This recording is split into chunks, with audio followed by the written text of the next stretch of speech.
अस्सलाम वालेकुम काबिल एहतराम नाजरीन। नाजरीन, जैसे आप FBO लॉगिन करते थे तो मैसेज आता था कि न्यू पासवर्ड पॉलिसी इन्फोर्स हो चुकी है और 60 दिन बाद आपके पासवर्ड चेंज कर दिए जाएंगे। इसमें हम 12 आपको बताते रहे कि अपना mobile number email address update रखें। तो आज है फरवरी की 11 तारीख और FBR ने बाकायदा इस पॉलिसी को इन्फोर्स कर दिया है। तो जैसे अब आप लॉगिन करेंगे तो आपके सामने इस तरह का इंटरफेस होगा।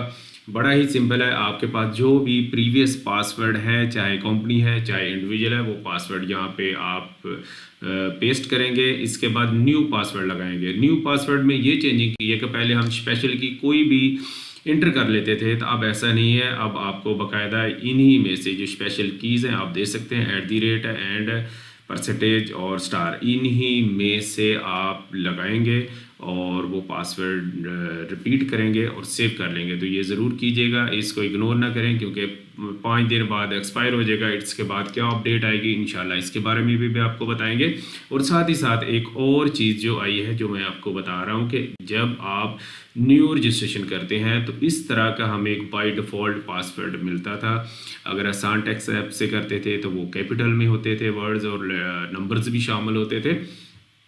तो ये भी जैसे ही आप लॉगिन करेंगे तो आपको सेम उसी तरह पासवर्ड चेंज की विंडो पे ले जाएगा। तो आप हैरान होंगे कि मैंने तो अभी रजिस्ट्रेशन की तो अभी से ही आ गया। तो बिल्कुल वरी ना करें।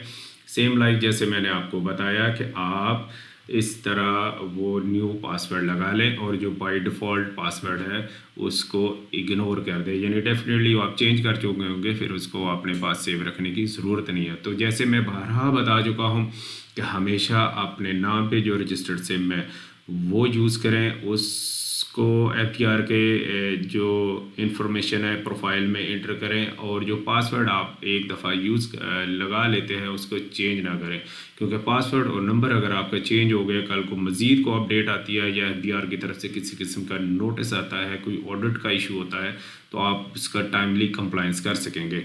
पासवर्ड के लिहाज से मैंने प्रोफेशनल्स के लिए और आम के लिए एक बड़ी ज़बरदस्त वीडियो भी बनाई और आइडिया दिया था कि वो पासवर्ड लिंक कर लें एक रजिस्टर्ड फर्म और अपने वो या वकील साहब के साथ। इन केस नंबर चेंज हो जाता है या पासवर्ड ईमेल का इशू हो जाता है तो वो लिंक के थ्रू बगैर पासवर्ड दिए भी रीसेट कर सकते हैं या उनकी टैक्स रिटर्न फाइल कर सकते हैं। मैं डिस्क्रिप्शन में उस वीडियो का दोबारा से लिंक दे दूंगा, ज़रूर उसको देखिएगा। अपना और अपने से वाबस्ता उम्मीदों का बहुत ज़्यादा ख्याल रखिएगा। अल्लाह हाफिज़।